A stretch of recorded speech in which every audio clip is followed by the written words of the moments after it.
मध्य भारत में पहली बार मात्र 10 मिनट में पाइल्स का उपचार, बवासीर, भगंदर, फिशर, पाइलोनेडल साइनस, इन सब का LG 2000 मशीन से VIM तकनीक द्वारा बिना चीरफाड़ के उपचार। पेशेंट को भर्ती होने की कोई जरूरत नहीं। चीन में विशेष प्रशिक्षण प्राप्त doctor Praveen Sahave MS, doctor Pooja Sahave, Rameshwari road, Nagpur. Mobile number 9970743318। Hello everyone, a very warm welcome to UCN Hello Doctor and I'm Meenakshi, your host for the show.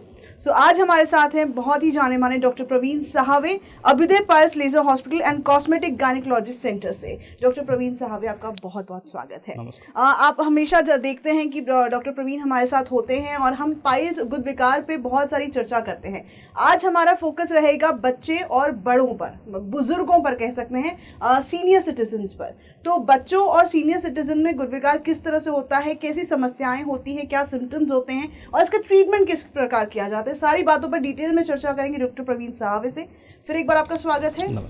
गुद विकार बच्चों और सीनियर सिटीजन पर आने से पहले इसको एक ब्रीफ अगर दे दें जो हमारे एपिसोड मिस कर गए उनके लिए। एक्चुअली हम लोग हमेशा हेमोरॉइड्स, फिस्टुला, इसके बारे में बताते जाते हैं।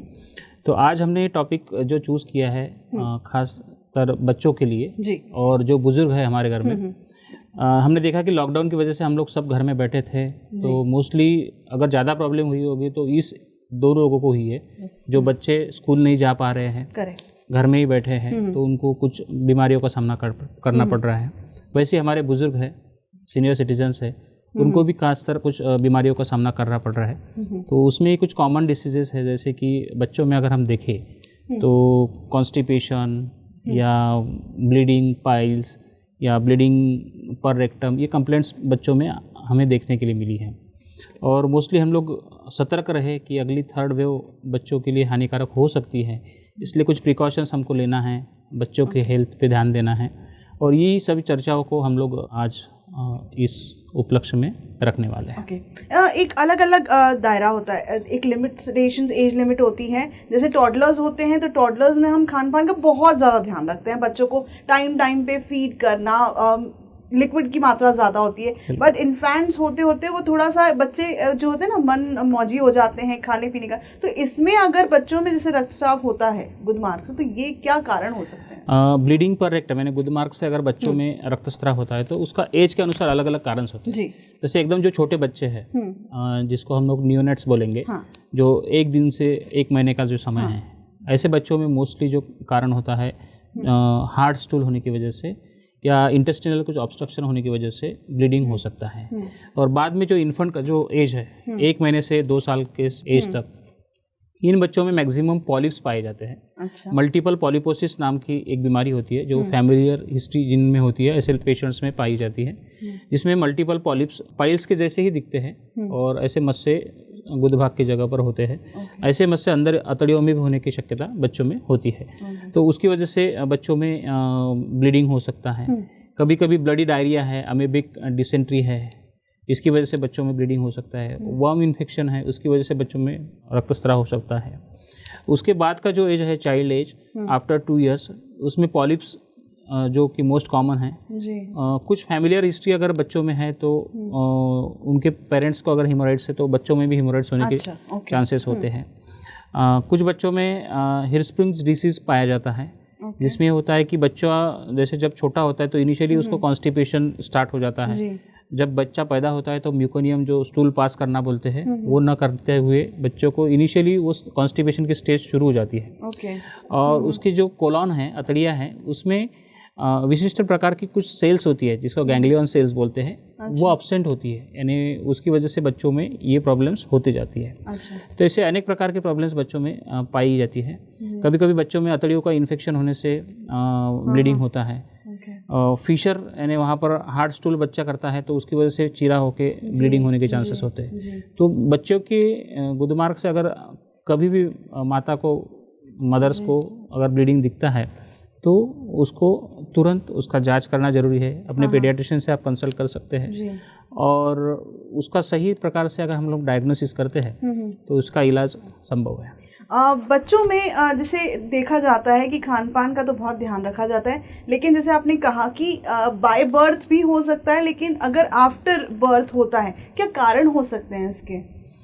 बच्चों में बहुत सारे कारण होते हैं, जैसे कि पॉलिप्स का जो कारण है मैंने जी। बताया कि अगर पेरेंट्स या फैमिली हिस्ट्री है पॉलिप्स की, तो फैमिलीज में पॉलिप्स जो है जी वो मल्टीपल पॉलिपोसिस दिखता है। करेक्ट। या बाकी जो बीमारियां हैं, इन्फेक्टिव एंटेरोकोलाइटिस है या इंटरसेप्शन है, अतड़ियों का इन्फेक्शन है, मेकल्स डायवर्टिकुलम है, इत्यादि सब कारण बच्चों में हो सकते हैं। ओके, भगंदर का क्या कारण हो सकता है बच्चों? छोटे बच्चों में भगंदर यानी फिस्टुला इन एनो जिसको बोलते हैं हम लोग, उसके एक कारण मुख्यतः ये होता है कि प्रेगनेंसी में जब महिलाएं होती हैं उनके शरीर में नेचुरली ही इम्बैलेंस होता है एंड्रोजन्स और इस्ट्रोजन्स हार्मोन्स का। तो इन्हीं हार्मोन्स के परिणाम स्वरूप क्या होता है कि क्रिप्टाइटिस बच्चों में डेवलप होता है। अब ये क्रिप्टाइटिस यानी क्या है कि वहाँ की एनल ग्लैंड का जो क्रिप्ट ग्लैंड रहती है, एनल क्रिप्ट्स जिसको बोलते हैं, उसका इन्फेक्शन होता है। और बच्चों को उसी समय जो इन्फेक्शन होने के कारण से बच्चों को फोड़ा या फुंसी वहाँ पर होती है। और वो इन्फेक्शन बार बार होने से वहाँ पर फिस्टुला फॉर्म होता है। ये प्राइमरी कॉज हो सकता है। इसके अलावा भी रेयर कुछ कॉजेस होते हैं कि जैसे कि ट्यूबरकुलोसिस है, अल्सरेटिव कोलाइटिस है, हर्स्प्रिंग डिसीज जैसे मैंने अभी बताया वो है, या प्रीवियस कुछ सर्जरी हुई है बच्चों की, तो ऐसे केसेस में भी फिस्टुला पाया जाता है। ओके, तो फिर बच्चे अगर ऐसे किसी चीज़ से अगर ग्रसित होते हैं तो फिर किस तरह का उपचार किया जाता है, किस तरह डायग्नोस किया? सबसे पहले तो कोई भी एनोरेक्टल से संबंधित अगर कंप्लेंट है बच्चों में तो स्पेशलिस्ट डॉक्टर को दिखाना चाहिए।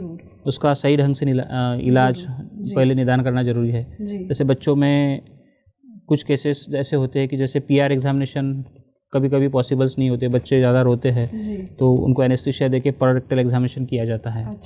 और लोकल एग्जामिनेशन करने के बाद या कुछ बच्चों में कोलोनोस्कोपी एग्जामिनेशन करने के बाद भी मल्टीपल पॉलिपोसिस है क्या, पॉलिप्स है क्या, इसका निदान किया जाता है।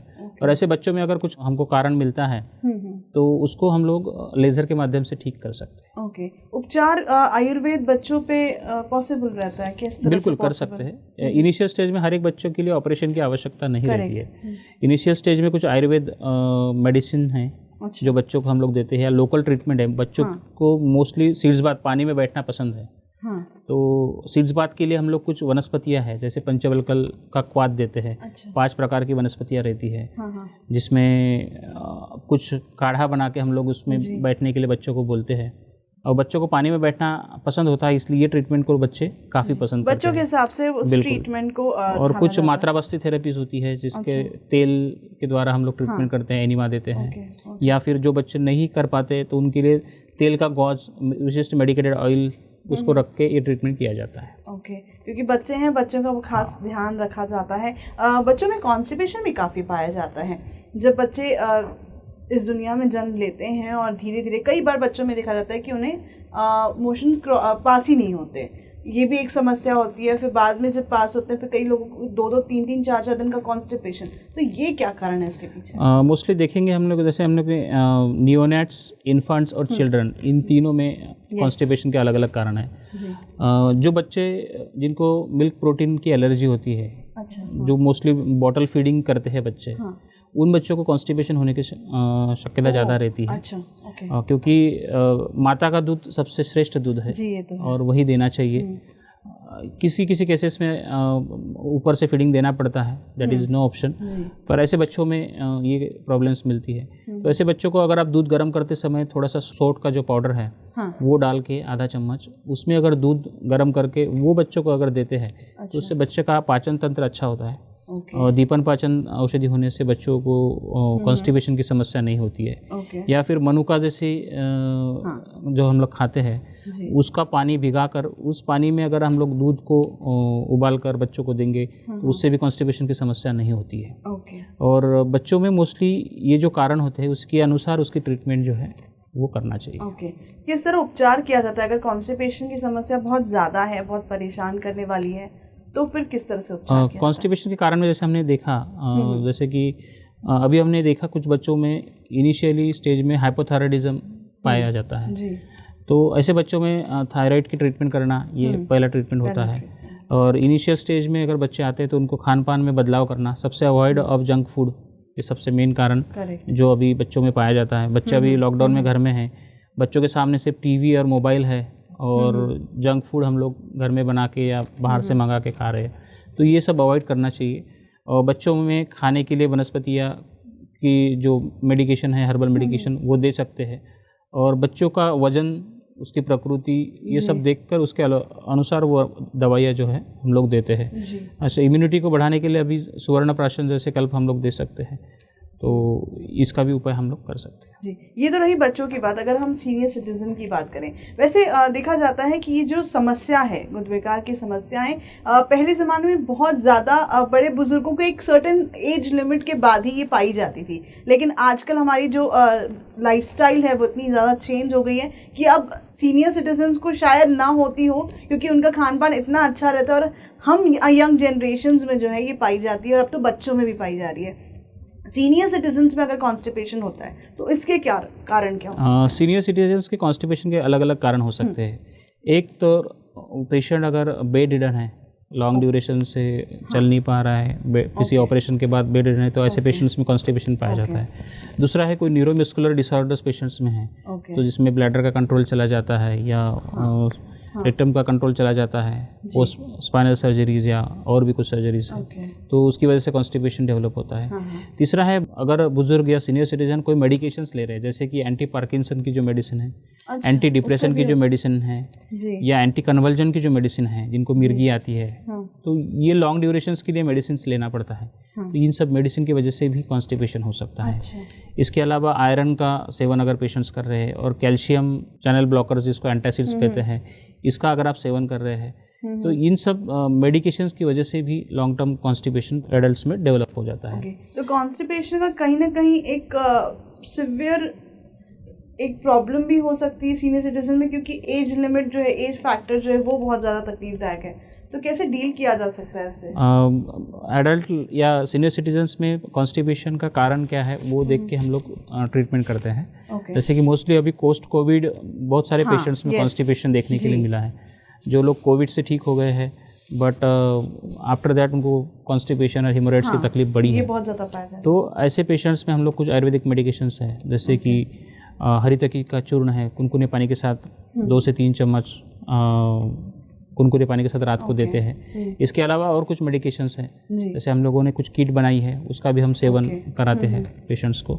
सबसे पहले कॉज ऑफ कॉन्स्टिपेशन हमको ढूंढना बहुत जरूरी है। अगर वो कुछ मेडिकेशंस ले रहे हैं और उनको कुछ डिसऑर्डर्स है प्रीवियस, तो उसका भी उतना ही ट्रीटमेंट करना जरूरी होता है। जी, लेज़र ट्रीटमेंट एक एडवांस ट्रीटमेंट है, कहीं ना कहीं अब बहुत ज़्यादा कारगर साबित हो रहा है और आपने इतने पेशेंट्स को आप डील करते हैं, तो लेज़र ट्रीटमेंट सीनियर सिटीजन्स में पॉसिबल है? हाँ, ज़रूर पॉसिबल है, और सीनियर सिटीजन्स के लिए मैं चाहूँगा कि ये बेस्ट ट्रीटमेंट है।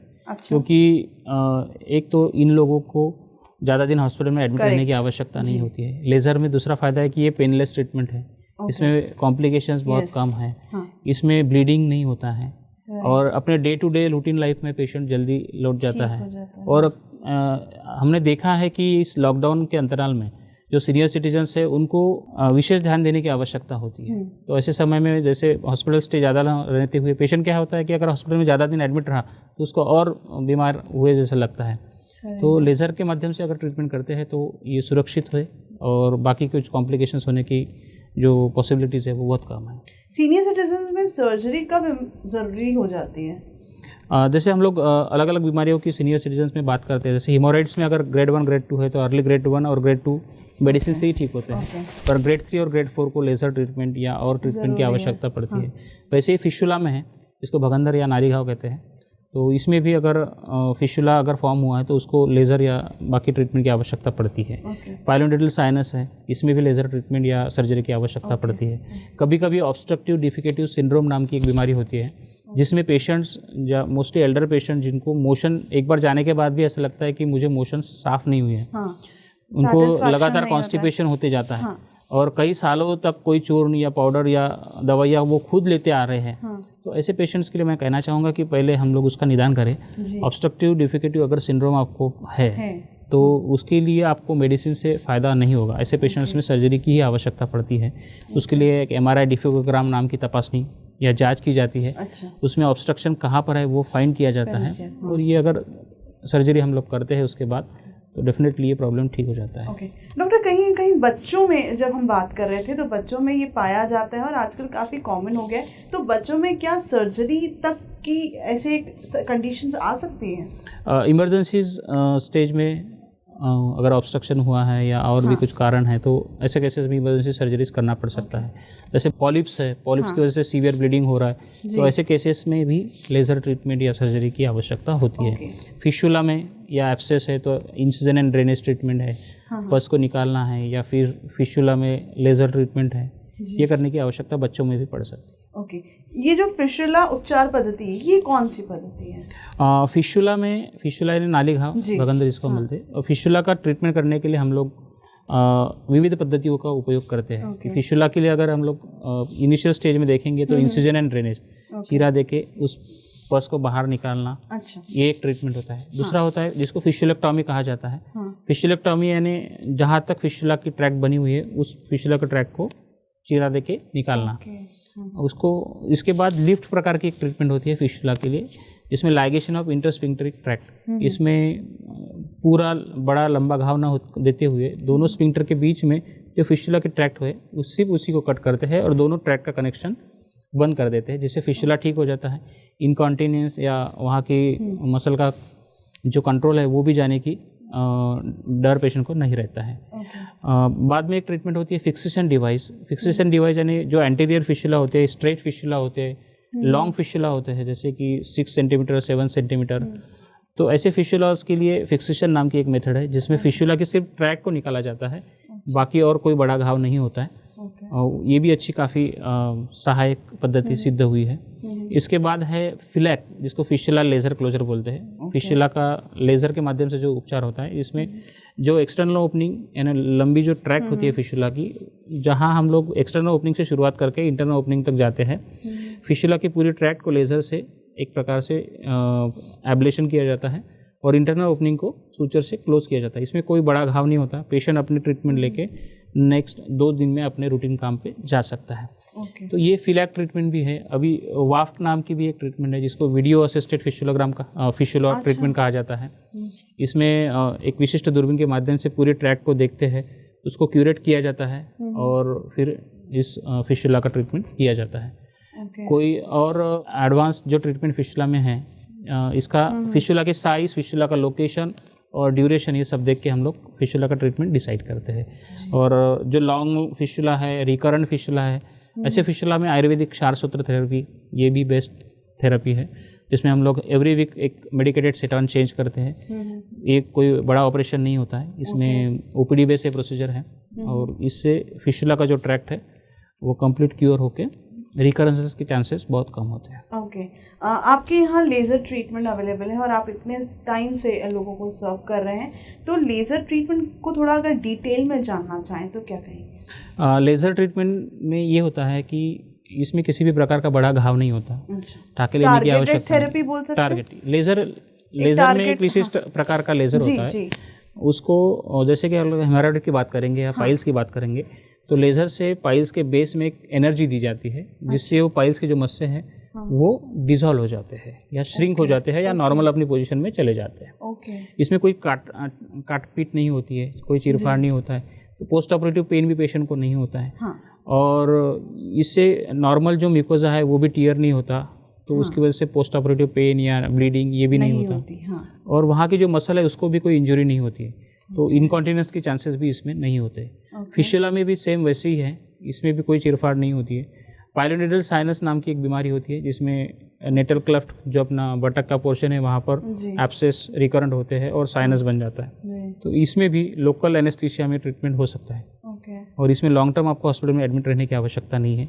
और laser is safe for each and every stage of the age and childs, बच्चों से लेके बुजुर्गों तक ये ट्रीटमेंट फायदेमंद है। ओके, बच्चों में जब गुद विकार पाया जाता है तो क्या पेरेंट्स को ज़्यादा हिदायत दी जाती है कि खान पान से रिलेटेड, या फिर किन चीज़ों का ध्यान रखना बहुत ज़रूरी है? अगर हम बच्चों की बात करते हैं तो बच्चे मन के सच्चे होते हैं और बच्चों को नहीं समझता कि क्या खाए क्या नहीं खाए।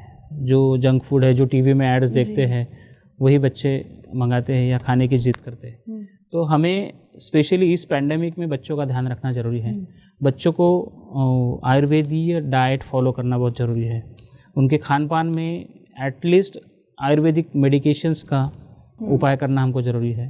बच्चों का दिनचर्या ऋतुचर्या ये फॉलो करना जरूरी है। जैसे अभी वर्षा ऋतु है तो मोस्टली बच्चों को डाइजेस्टिव प्रॉब्लम्स होते हैं, तो ऐसे सीज़न में बच्चों को अपने डॉक्टर की सलाह से कुछ मेडिकेशन स्टार्ट कर सकते हैं।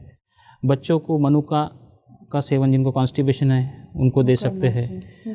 जिनको लगता है कि अपनी इम्यूनिटी डेवलप करना है तो ऐसे बच्चों को सुवर्णप्राशन दे सकते हैं। और भी बहुत सारी चिकित्सा पद्धति है तो उसका ध्यान रखना चाहिए। मोस्टली बच्चों की जो टॉयलेट हैबिट है उसको सुधारना जरूरी है। मैंने देखा है कि बहुत सारे बच्चे 2-2 दिन बाद 3-3 दिन बाद कॉन्स्टिपेशन रहने की वजह से मोशन जाते हैं। ये गलत है क्योंकि ये आगे होने वाली बीमारियों का निमंत्रण देती है। क्योंकि बच्चों की टॉयलेट हैबिट जब तक रेगुलर नहीं होगी तब तक बच्चों को फ्रेशनेस नहीं लगेगा, एनर्जेटिक नहीं लगेगा। तो ऐसे बच्चों का वेट लॉस होना या बाकी वेट गेन ना होना, ये सब संभावना हमको मिलती है। तो ऐसे समय में बच्चों का टॉयलेट हैबिट हमको सुधारना है। उनका पेरियानल रीजन हाइजीन भी हमको सुधारना है क्योंकि बच्चे होते हैं वो अपने ध्यान खुद नहीं रख सकते। तो बच्चों को मोस्टली अगर ऐसा लगता है आपको इनिशियल सिम्टम्स है तो सीड्स बाथ इज़ बेस्ट। कुनकुने पानी में बैठ के उनको सिखाई करें, उसमें हल्दी आप डाल सकते हैं। हल्दी itself is the antibiotic and anti fungal, तो इससे आपको इनिशियल स्टेज में आराम मिल सकता है। तो ओवरऑल हमको बच्चों की केयर करना है और इस पैंडेमिक में भी उनको कोविड से बचाना है। जी, सीनियर सिटीजन्स की बात आती है तो यहाँ पर भी बच्चों की तरह ही ख्याल रखना बहुत ज़रूरी है क्योंकि सीनियर सिटीजन्स भी एक एज के बाद उन्हें बच्चों की तरह पैम्पर करना बहुत ज़रूरी हो जाता है। तो यहाँ क्या ख्याल और क्या हिदायत दे सकते हैं हम सीनियर सिटीजन्स के लिए? एक तो क्या है कि अभी थोड़ा सा लॉकडाउन ओपन होने की वजह से वो लोग चल फिर सकते हैं। मॉर्निंग वॉक भी अगर आप करते हैं तो आप मास्क और बाकी सब सैनिटाइजेशन वो ज़रूरी है। इसके अलावा आप रूटीन योगा प्राणायाम का अभ्यास कर सकते हैं। अपनी जो रूटीन मेडिकेशन चालू है उसके साथ में कुछ आयुर्वेदिक मेडिकेशन जैसे कि आंवला है, आंवले का मुरब्बा है। जिनको डायबिटीज़ है वो आंवले का मुरब्बा नहीं खा सकते तो वो रूट फॉर्म में इसको कच्चे फॉर्म में ले सकते हैं। तो आंवले का सेवन ज़्यादा करें क्योंकि आंवला इटसेल्फ इज द रसायन और इससे काफ़ी फ़ायदे होते हैं। विटामिन सी का रिचेस्ट सोर्स है किसी भी तरह और किसी भी फॉर्म में आप ले सकते हैं। च्यवनप्राश खा सकते हैं। और रसायन मेडिसिन में जैसे अश्वगंधा जैसे टैबलेट्स आती है या पाउडर आता है, शतावरी पाउडर है, उसका सेवन आप दूध के साथ कर सकते हैं जिससे आपका इम्यून सिस्टम बढ़ेगा, आपका ओवरऑल बॉडी फंक्शंस अच्छा रहेगा।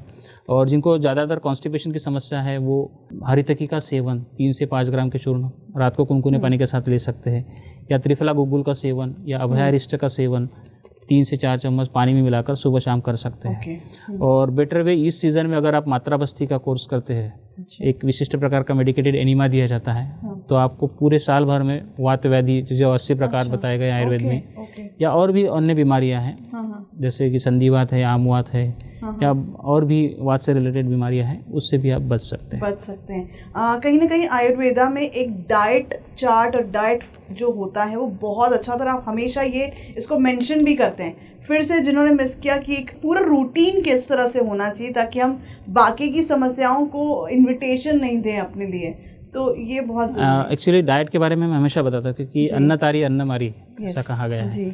जो हम खाते हैं वैसा ही हम बनते हैं या ऐसे ही हम पनपते हैं। तो हमारा जो डाइट है वो प्रॉपर तरीके से होना जरूरी है। हमारी जीवा पे हमारा कंट्रोल चाहिए।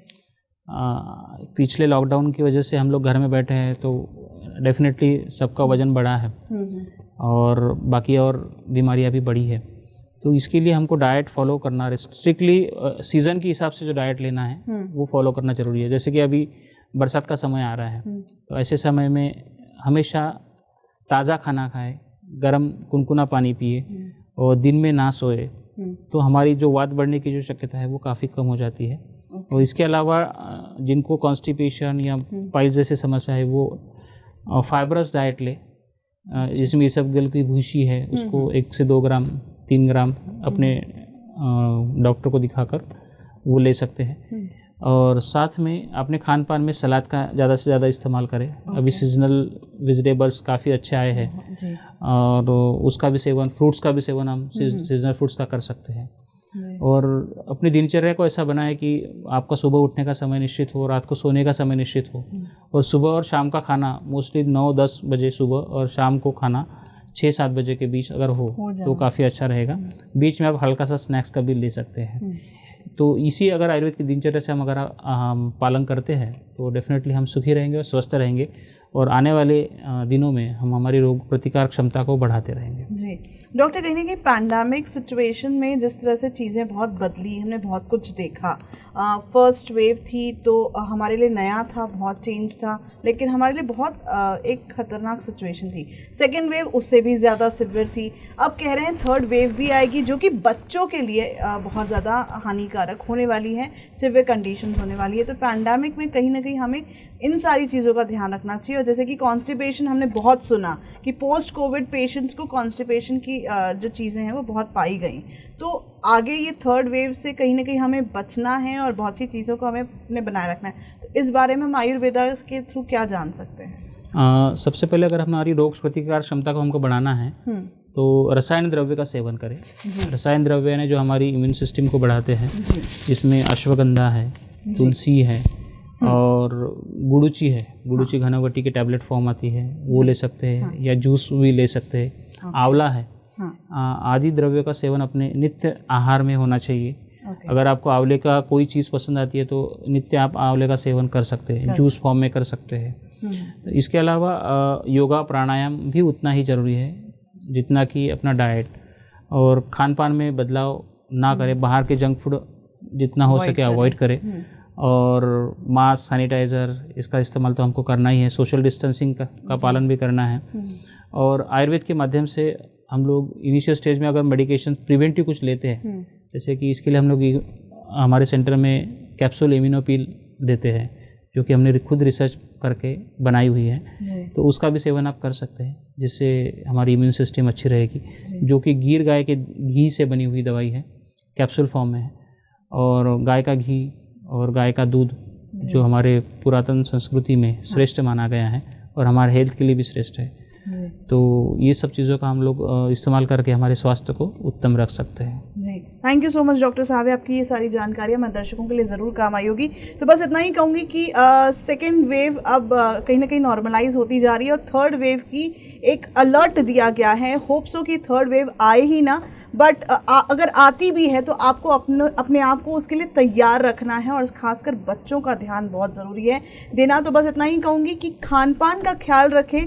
वेस्टर्नाइज कल्चर ठीक है, हो गया है, हम अपना चुके हैं, लेकिन उसके साथ हमें अपना ख्याल रखना है, क्योंकि कोविड ने यही सिखाया है कि अपना और अपनों का ख्याल कैसे रखना है। तो अपने खान पान को ठीक से रखें, अपने जो अपना डाइट है वो फॉलो करें, उसके साथ एक्सरसाइज इज़ वेरी मस्ट। उसके साथ साथ जो जितने भी प्रोटोकॉल्स हैं कोविड के वो सारे फॉलो करें, सैनिटाइज करें, मास्क रेगुलरली पहनें, और यूं ही अपना ख्याल रखें, अपनों का ख्याल रखें। फिर मिलेंगे किसी और स्पेशलिस्ट के साथ, तब तक ले दीजिएगा इजाज़त। नमस्कार।